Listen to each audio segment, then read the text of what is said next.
He wed a fake bride to fulfill his mother's dying wish, but her rule turned his world upside down. Hello, everyone. Before we begin today's story, I have a small favor to ask.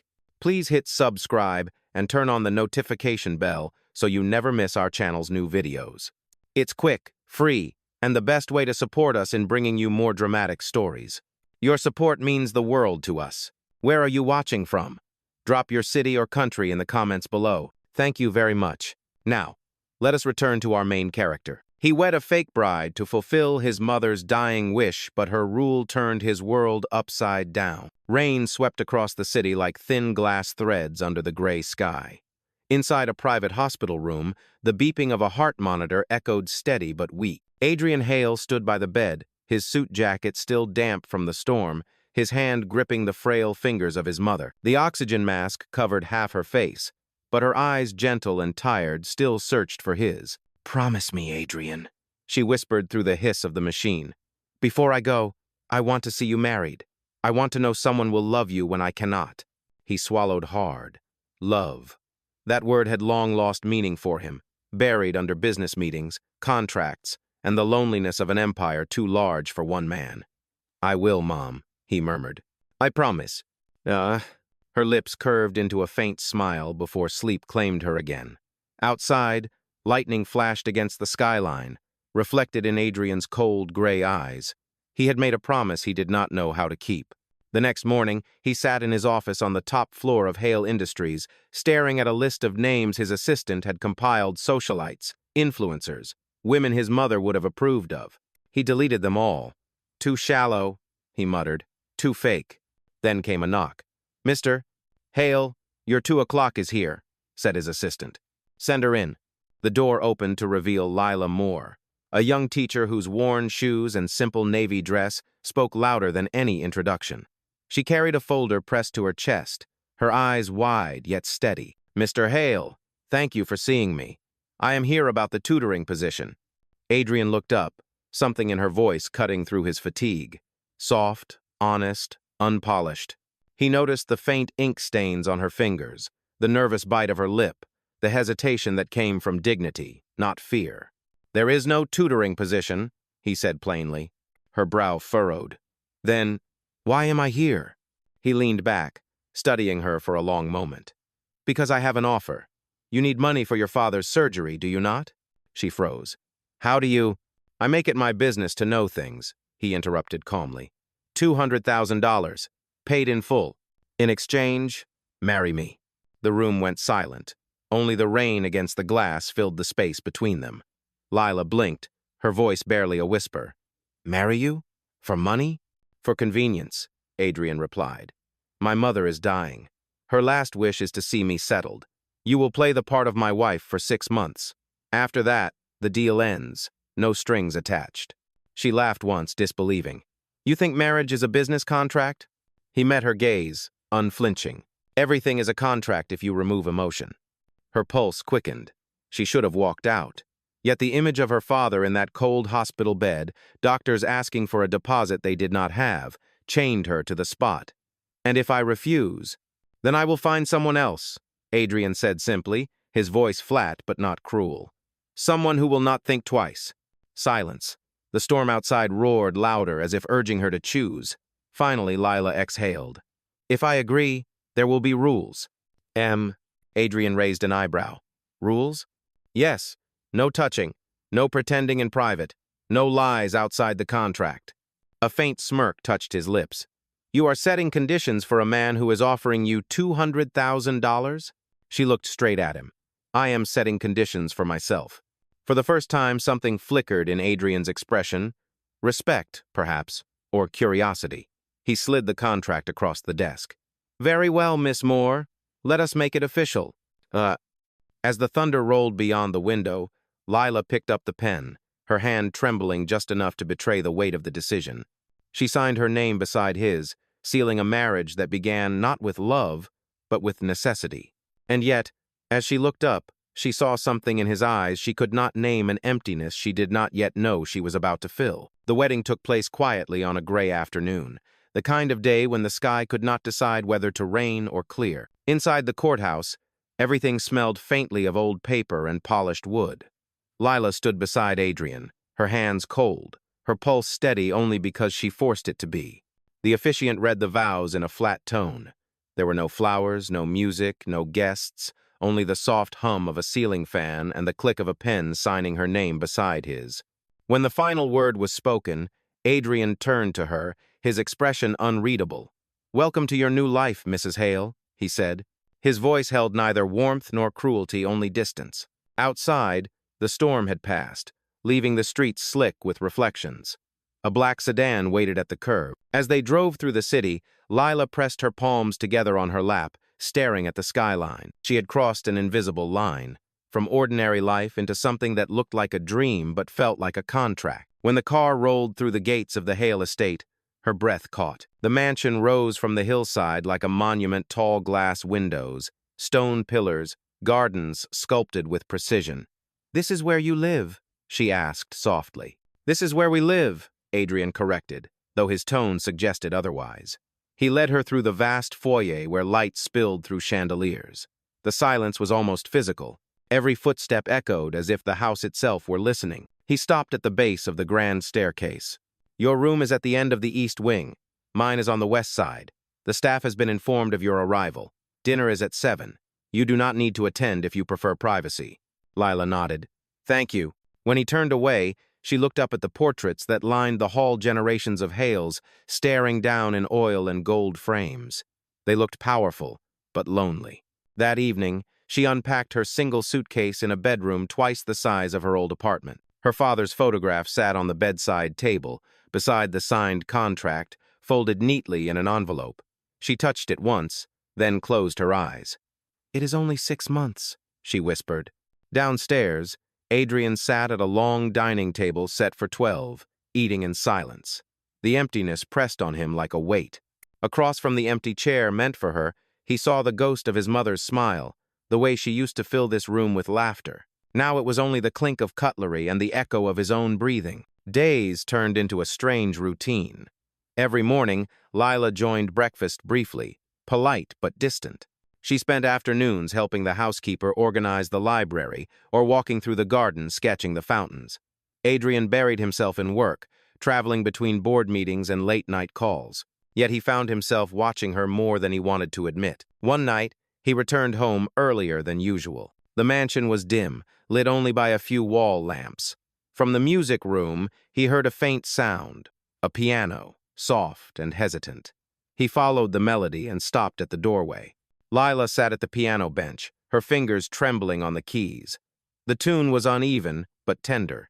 He spoke quietly. "I did not know you played." She startled slightly, turning toward him. "Barely. My mother taught me a few songs before she passed. I have not touched a piano since." Adrian stepped closer. "It sounds peaceful." Lila smiled faintly. "It helps me forget that I am in a house full of strangers." Something in her tone pierced him deeper than he expected. "You do not have to feel like a stranger here, do you?" she asked, her gaze steady. He hesitated, then looked away. "Sometimes." The silence stretched between them, not heavy but fragile, like the space before a confession. Then Lila rose, closing the piano gently. "Good night, Mr. Hale." "Good night, Lila." When she left, Adrian stood alone in the room, listening to the echo of her footsteps fade into the long corridor. He realized the mansion had not felt like a home in years, not since his mother's laughter disappeared. Later that night, he walked past the east wing and paused outside her door.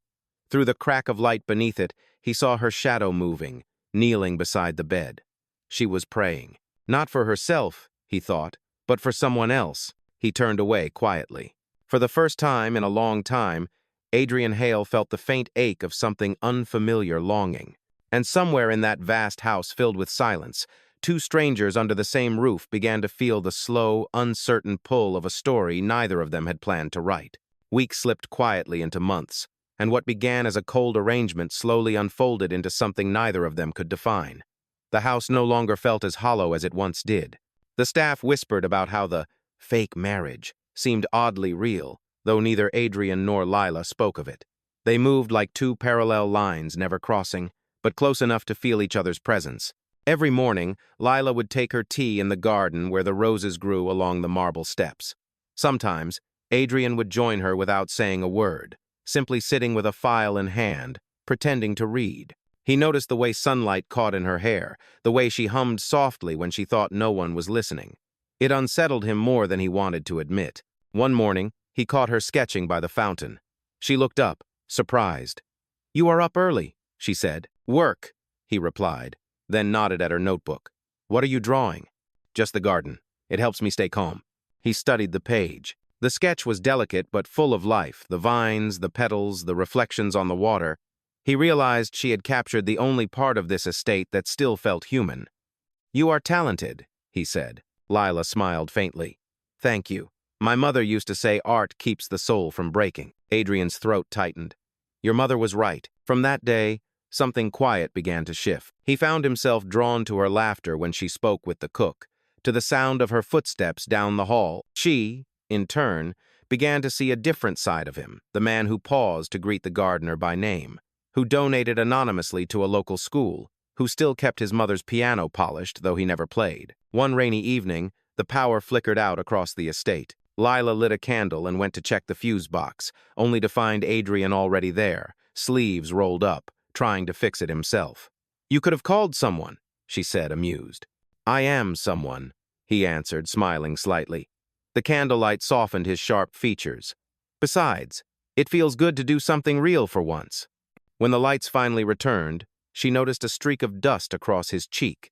Without thinking, she reached up to wipe it away, then froze halfway. Their eyes met. For a heartbeat, neither of them moved. Then Lila stepped back quickly. "I am sorry." He caught her wrist gently, his touch brief but certain. "Do not apologize for being kind." The next morning, their routine continued as if nothing had happened, but the air between them felt different, warmer, alive with something unspoken. That week, Adrian received an invitation to a gala held by his company's board of directors. It was the first public appearance since his marriage. Lila hesitated when he handed her the invitation. "You want me to go?" "It is expected," he said, "but only if you are comfortable." "I am your wife on paper," she reminded him. "I suppose I should look the part." The night of the gala, Lila wore a simple navy gown the housekeeper had tailored. Adrian stood waiting at the bottom of the grand staircase, and when she appeared, the world seemed to pause. She was not extravagant or glittering like the women he used to date, but there was something disarming about her quiet grace. "You look," he started, then stopped, unsure how to finish. "Presentable?" she teased lightly. "Beautiful," he said, the words slipping out before he could stop it. At the event, whispers followed them like perfume. Some smiled politely, others whispered behind their glasses of champagne. One board member, a silver-haired man named Dalton Reeves, raised his glass and said loudly, "So this is the famous Mrs. Hale. Quite the story. From a classroom to a castle, I see." Lila smiled politely. "It seems life has a strange sense of humor, Mr. Reeves." He laughed, leaning closer. "Tell me, Mrs. Hale, do you teach fairy tales or live them?" Adrian's jaw tightened. But before he could speak, Lila's voice cut through the tension, calm and clear. "Fairy tales are usually about men who forget how to be kind. I try to remind them." The small crowd around them fell silent. Dalton's smirk faded. Adrian turned to her, astonished and quietly proud. On the way home, the car was silent for several miles. Finally, Adrian said, "You handled that perfectly." She looked out the window, her reflection faint in the glass. "I did not do it for you. I did it for me." He smiled slightly. "Either way, thank you." And second, when they reached the estate, Lila stepped out of the car and paused at the front door. "Good night, Adrian." "Good night, Lila."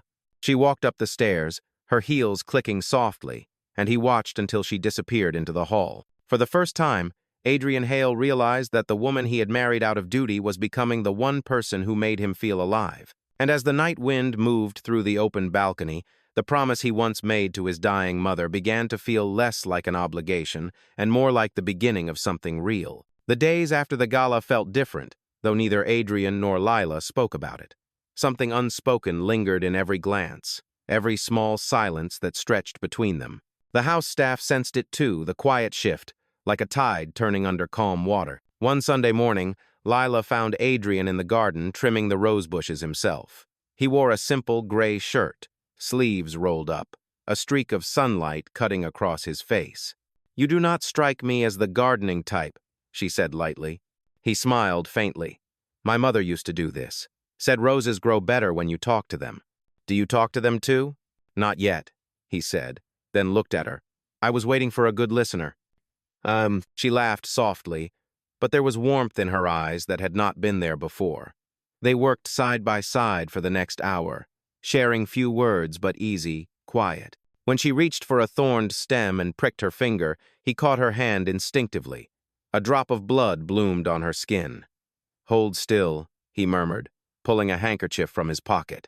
"It is nothing," she said, trying to pull back, but he wrapped the fabric gently around her finger. "You should be careful," he said. His tone was calm, but his hands trembled slightly. Their eyes met, and for a moment, the whole world seemed to fall away: the house, the contract, the boundaries they had drawn. She stepped back quickly, breaking the spell. "Thank you," she said quietly, before turning toward the path that led to the terrace. That evening, Adrian found her sitting by the fireplace with a sketchbook in her lap. "You are avoiding me," he said softly. "I am keeping the rules," she replied without looking up. "I remember your rules," he said. "No touching, no pretending in private, but you forgot one thing." She raised an eyebrow. "What is that?" He hesitated, his voice lower now. "You never said anything about feeling." Her heart skipped, but she masked it with a nervous laugh. "Feelings do not belong in contracts, Mr. Hale." He smiled faintly. "Maybe not, but life rarely follows contracts."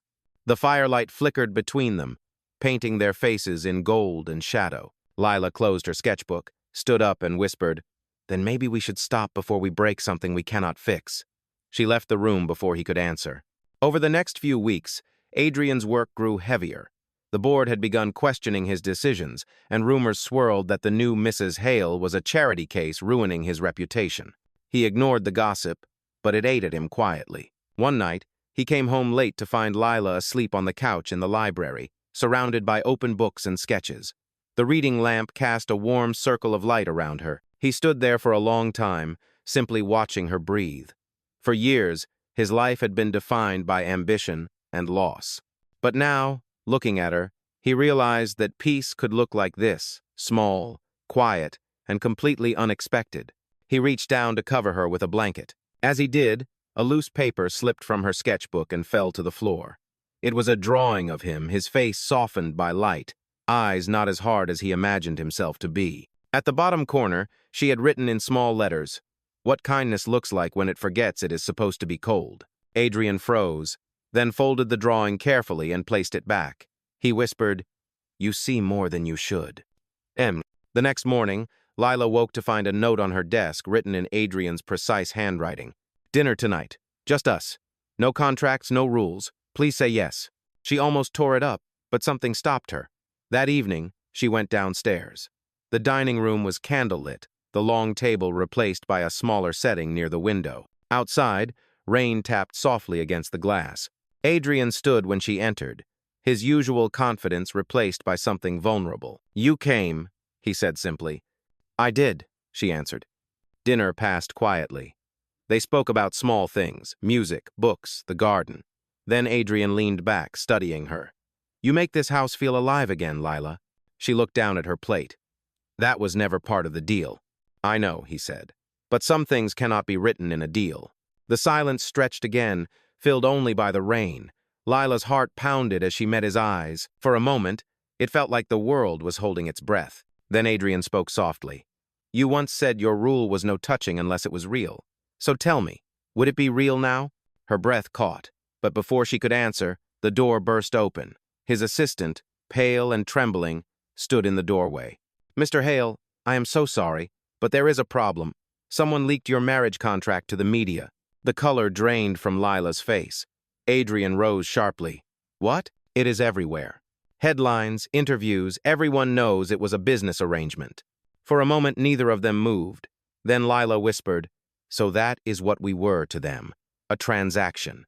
Adrian tried to reach for her, but she stepped back. "Do not. If you care about me at all, do not touch me now."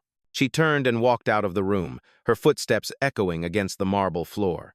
The rain outside grew heavier, drowning the sound of Adrian's voice calling her name. And as the night closed in around the mansion, the warmth that had begun to grow between them shattered, leaving only the sound of thunder and the quiet truth that love, once born out of a lie, was now fighting to survive. The news broke like wildfire. Within hours, headlines flooded every screen.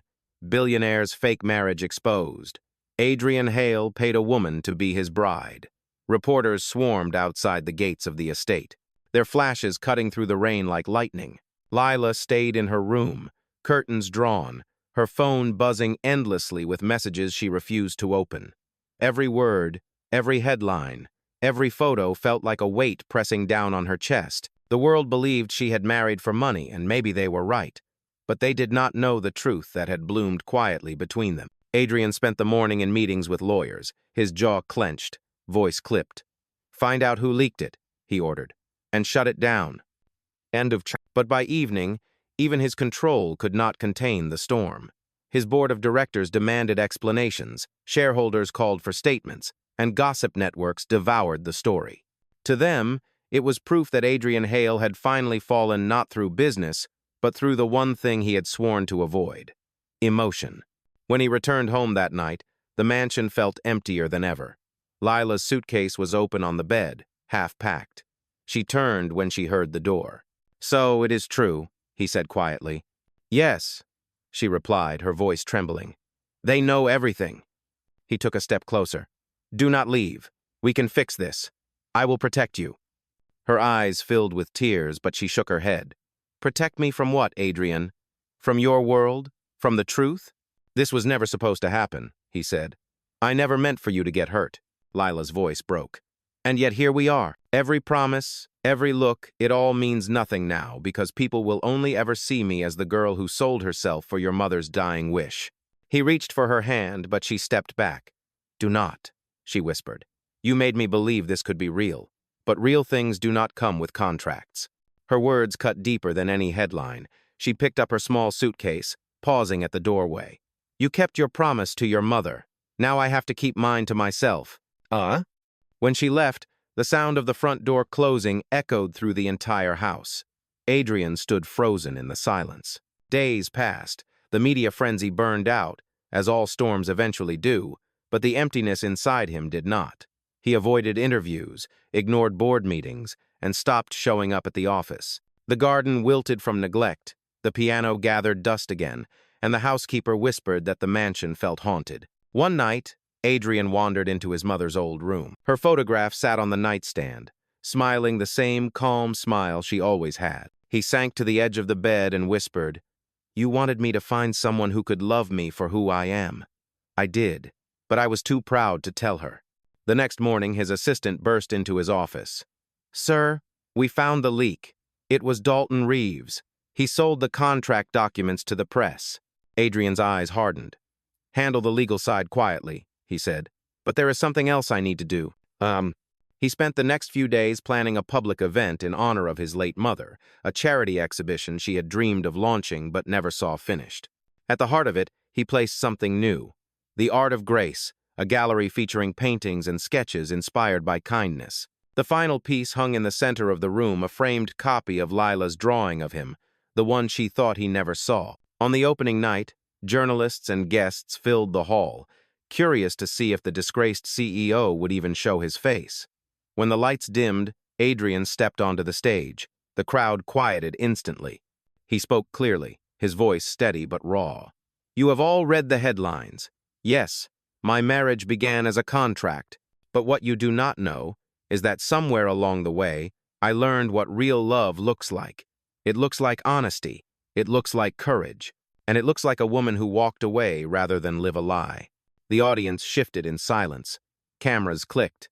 Then he gestured toward the artwork behind him. "She taught me that kindness can build more than any company. So tonight, I dedicate this foundation to her, the woman who reminded me that love cannot be bought, only earned." As he finished, the back doors opened. Every head turned. Lila stood there, her eyes shining under the soft lights. She had come quietly, dressed simply, her hands clutching a single rose. For a moment, neither of them moved. Then Adrian stepped down from the stage, crossing the space between them. "You came," he said softly. I saw the news about the gallery, she answered. I wanted to see if you still remembered what you said that night. He smiled faintly. I remember every word. And I remember your rule. Lila tilted her head. Which one? He took her hand gently. No touching unless it is real. The crowd around them faded into silence as he sank to one knee. Lila Moore, there are no more contracts. No conditions. Just truth. I love you. Will you give me another chance, not as a bargain, but as a man who finally understands what love means? Tears filled her eyes. She nodded slowly, her voice barely above a whisper. Yes, but only if you promise to keep breaking your own rules. He laughed softly, relief washing over his face. Then he rose and kissed her hand, sealing a promise that needed no paper, no ink, no signature, only faith. And as the lights glowed around them, Adrian Hale realized that the vow he made to his mother had finally come true. He had found love, not in wealth or status, but in the courage to be real. The night of the gallery opening marked a new beginning, yet both Adrian and Lila knew that healing would not come overnight. The applause faded, the crowd dispersed, but the quiet between them lingered, gentle, uncertain, and fragile in its newness. After the guests left, Adrian and Lila stood alone in the hall, surrounded by the soft glow of the exhibit lights. The portraits of kindness she had inspired reflected back at them like memories carved into glass. It feels strange, Lila said softly, to see myself in all of this. Adrian turned toward her. It is your spirit in those walls, not your face. Every line of paint came from what you taught me. She smiled faintly. You always had a way with words when you stopped hiding behind them. For a moment, silence filled the space, peaceful and full of possibilities. Then she added quietly, I do not know what comes next, Adrian. He stepped closer, his voice low. Then let us find out together. The following weeks brought calm after chaos. The media storm died. The shareholders withdrew their complaints, and the Hale Foundation began its work funding art programs for underprivileged schools. Yet, despite the calm, Adrian still felt the need to prove that what had grown between them was real, not a reaction to scandal, not an apology wrapped in grand gestures. One afternoon, he found Lila in the garden, sketching again under the shade of the willow trees. The scent of fresh rain hung in the air. I have been thinking, he began. That sounds dangerous, she teased, setting down her pencil. He smiled. Maybe, but I cannot stop thinking about how this all started with a promise I made to my mother, not to myself. I want this to be ours, not hers. Lila's expression softened. You kept her promise. Maybe now it is time to keep your own. Adrian knelt in the damp grass beside her, his voice quiet. My promise is simple now. I want to build something that feels like a home. Not a mansion, not a legacy, just a home with you. Her breath caught. You already have it. You just did not see it yet. Their days soon settled into something ordinary and beautiful. They cooked breakfast together, shared quiet evenings by the fireplace, and laughed over the smallest things: burned toast, uneven flower pots, mismatched socks. It was in those imperfect moments that Adrian finally understood what happiness looked like when it was stripped of status. But not everyone was ready to accept their peace. Dalton Reeves, the man who had leaked their marriage contract, refused to disappear quietly. One morning, a letter arrived from his attorney threatening to expose more private details unless Adrian dropped the lawsuit against him. Adrian read the letter in silence, then tore it in half. He has already taken enough from us, he said firmly. He will not take our peace. Lila placed her hand on his. Then let it go. Sometimes justice is knowing you have already won. And he looked at her for a long time, then nodded. You are right. For the first time in my life, I do not need revenge to feel strong. That evening, they held a small dinner for the foundation staff. No cameras, no press, just a table filled with laughter and real conversation. As the night went on, Adrian slipped away from the noise and stepped out onto the terrace. The air was cool, carrying the faint scent of roses. Lila joined him, wrapping a shawl around her shoulders. You disappeared, she said. Just thinking, he replied, about how different this house feels now. Do you hear it? She listened. The house that once echoed with silence now hummed softly with life music from the dining room. Footsteps in the hall, gentle laughter floating through the windows. It sounds alive, she said. It sounds like you, he whispered.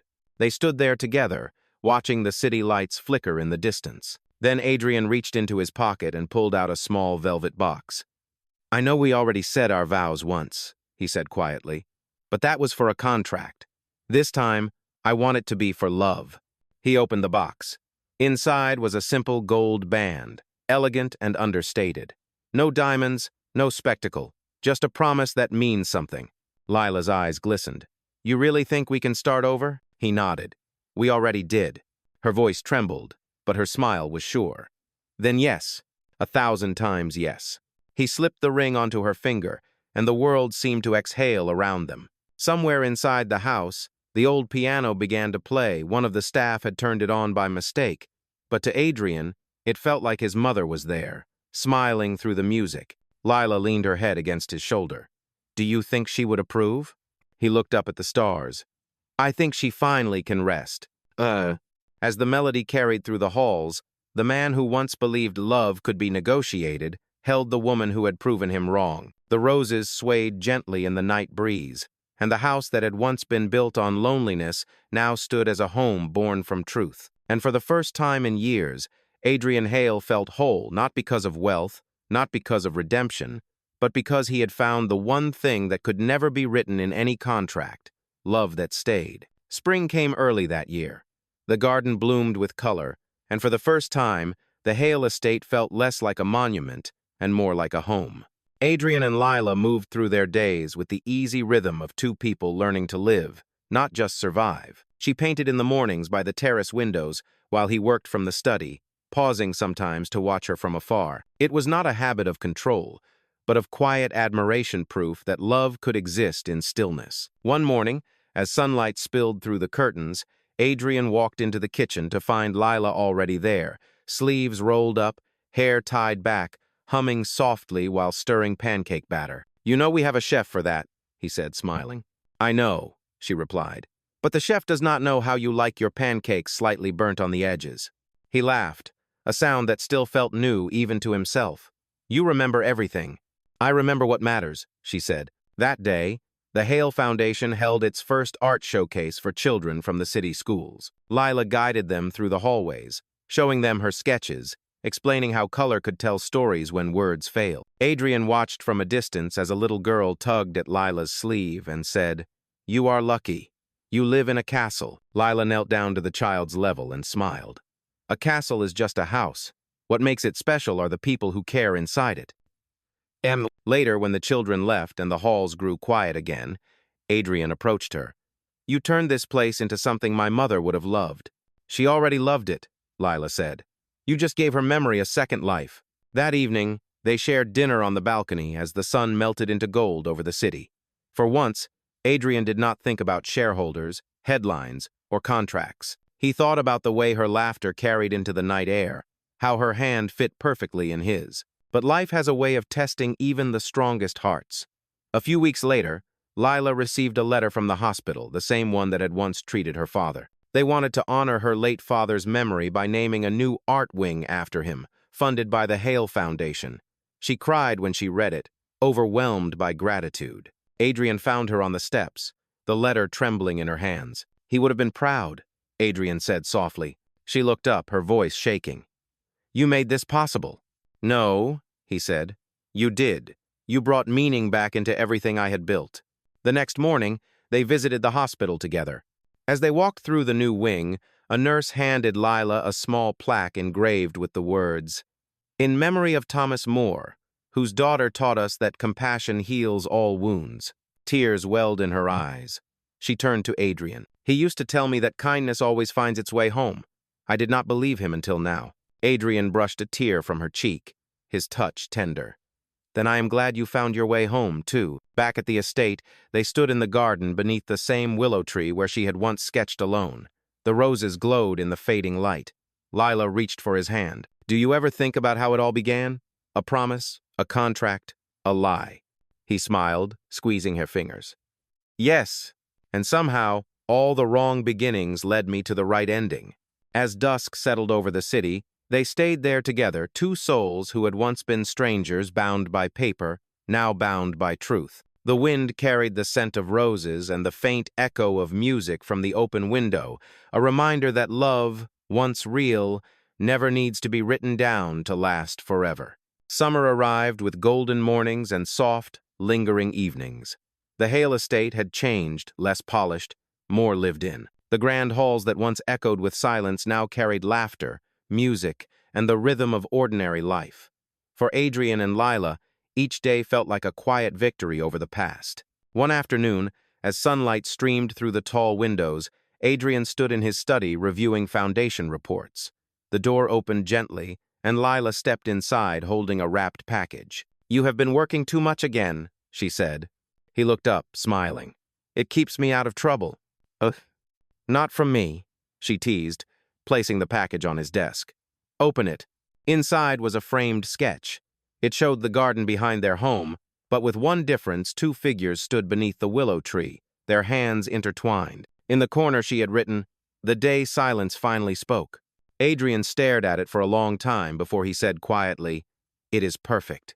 "It is the last piece for the children's wing," she said. "But I wanted you to see it first."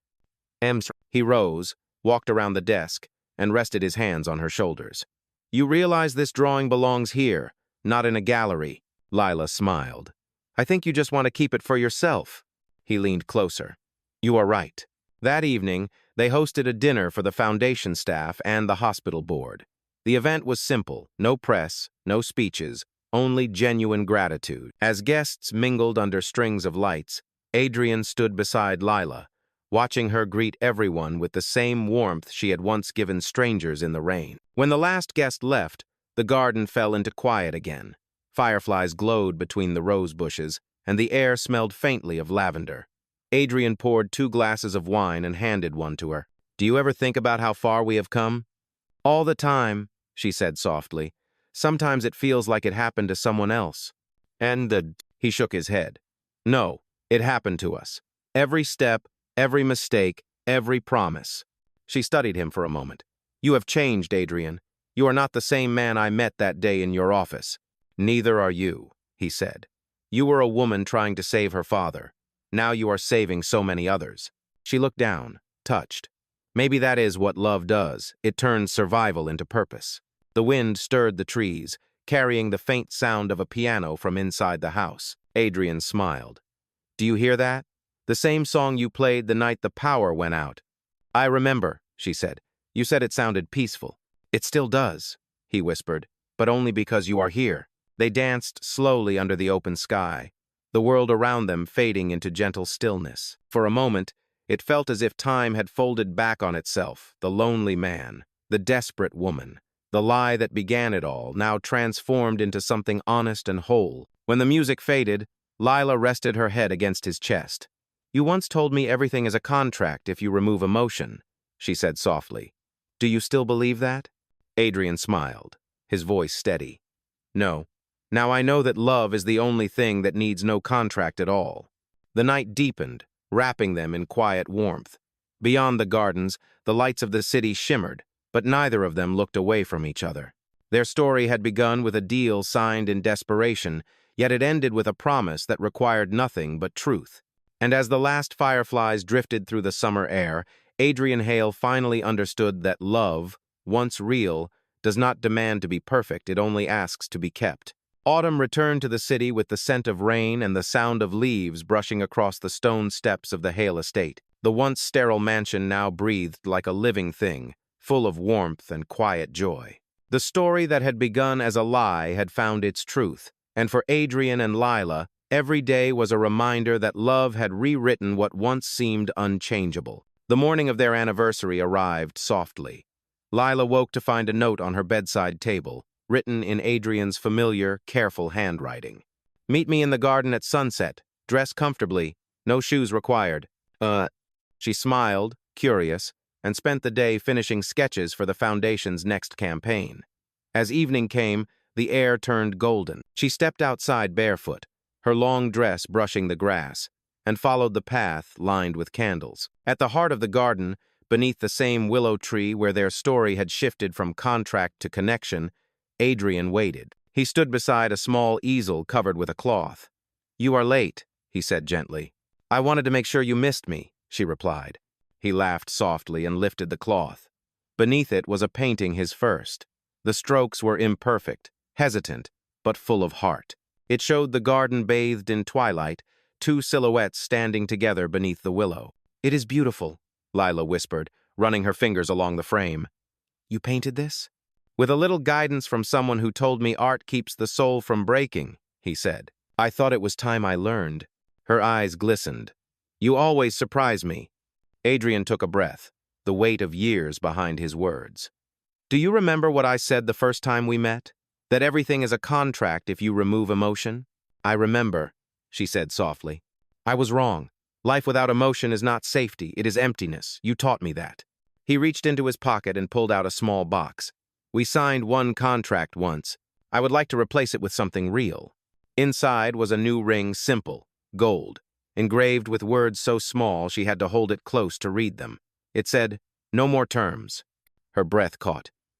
"Adrian," he stepped closer, his voice low and steady.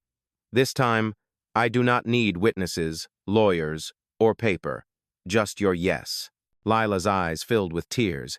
"You already had it long before you asked." He smiled and slid the ring onto her finger, then kissed her hand. The garden seemed to exhale around them, the candlelight flickering, the roses swaying in the wind, the faint echo of piano music drifting from the open windows. For a long moment, they stood in silence, neither needing to speak. The woman who had once signed a deal for survival and the man who had once built walls around his heart had finally met in the one place that required no transaction truth. Later that night, they walked through the house together. Every corner carried a memory. The piano where she had played in the dark, the hallway where they first argued, the dining room where she had once said goodbye. But now those memories no longer hurt, they had become the threads that held their story together. As they passed the portrait of Adrian's mother, Lila paused. "She would be proud of you." Adrian looked at the picture, his eyes soft. "Maybe, but she would be even prouder of you." Lila smiled. "Then I suppose we both made her promise come true." They stepped out onto the balcony, the city lights shimmering below. The air was crisp, the kind that carried change. Adrian wrapped an arm around her and said quietly, "You know, I used to believe I had to build empires to matter. But standing here with you, I realize this love is the only empire that lasts." Lila leaned her head against his shoulder.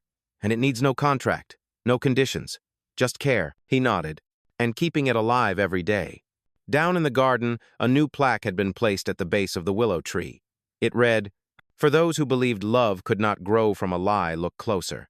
As the wind rustled through the branches, scattering petals across the grass, Adrian and Lila stood hand in hand, watching the horizon fade into twilight.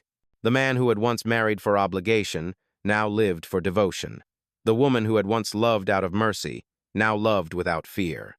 And as the last light disappeared behind the city skyline, the world that had judged them, doubted them, and nearly tore them apart finally faded into silence. In that silence, there was only truth, no contracts, no conditions, no walls, just the steady heartbeat of two people who had learned that real love does not begin with perfection. It begins with courage, forgiveness, and the promise to stay.